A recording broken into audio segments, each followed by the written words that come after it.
This is the new Honda Civic. Now you're probably thinking that it looks rather a lot like the old Honda Civic, and well, yeah, it does. While every Civic before was revolutionary, the design of the new version is more evolutionary. Yet believe it or not, all the body panels are new, while the overall shape has been honed using Honda's motorsport know-how to maximise efficiency.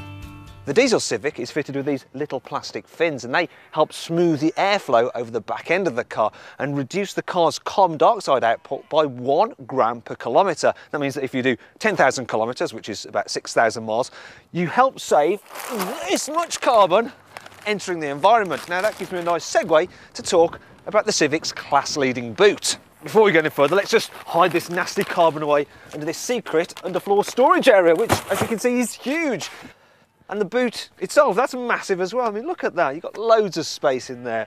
And when you fold down the rear seats, because they lie completely flat, you can slide long items straight to the back. There we go.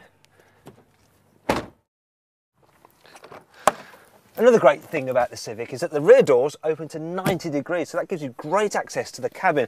It means that I can remove this snowboard through the door, as I'll show you now. Look.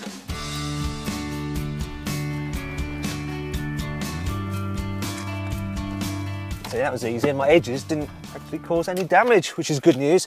And then, check this out, right? Put the seat back, I can actually flip up the base and lock it in place. So, I know you could store a plant pot there if you wanted to, or maybe a small child could stand up here, although obviously not when you're driving, because that would be illegal. The Civic is almost as practical in the front, thanks to useful door bins, a large central cubby and a decent glove box. But there are some welcome changes over the old models, such as a simplified dash design, though it does still feel suitably futuristic. Another change here in the cabin is that while there are still quite a few hard touch plastics, there are some soft touch ones as well. For instance, look at this. Soft, soft and soft. And if there's anyone from Toyota or Mazda watching, this is the kind of thing us Europeans like in the cabins of our cars. The new Civic is available with 2 petrol engines or a revised version of the 2.2 litre diesel, which can now do 67 miles per gallon. However, a 1.6 litre diesel capable of over 70 mpg will be added next year. One of the main problems with the old Civic was that if the road was any less smooth than a freshly plastered wall, then the ride would just bobble about all over the place, and if you hit a bump, then you get a nasty shock through your spine. However, Honda, thankfully, have fixed that by using some fluid-filled bushes in the suspension rather than plastic ones, and as a result, it's now reasonably comfy to travel in. It's also quieter inside this cabin too, thanks to some improved insulation. However, while the new Civic is more relaxing to drive than before, it still feels reasonably sporty. You've got a snappy gear shift, the driving position, it's spot on, there's hardly any body roll through corners, and there's lots of grip.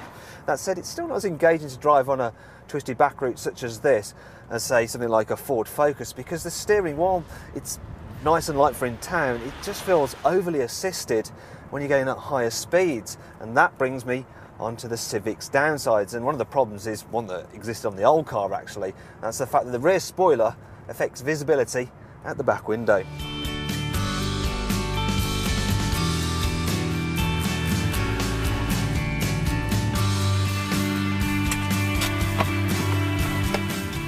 If you follow me to the back, I'll show you another problem.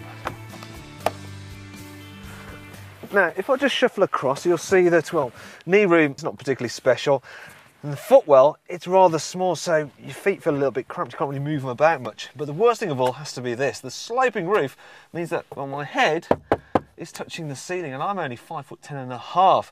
Really, if you want to carry adults in the back regularly, or if your children just experience a bit of a growth spurt, you're going to be better off with a Volkswagen Golf. Then there's the price, because the Civic is quite a bit more expensive than its main rivals. In fact, the top spec model is actually the same amount of money as an Audi A4 2-litre diesel. While this very car with all the options on it is similar money to an A6, which is just ridiculous really. And finally, there's the looks, because I don't think this car is quite as attractive as the previous version. That said, it is still distinctive, and overall, the Honda Civic is a well-built and reliable hatchback.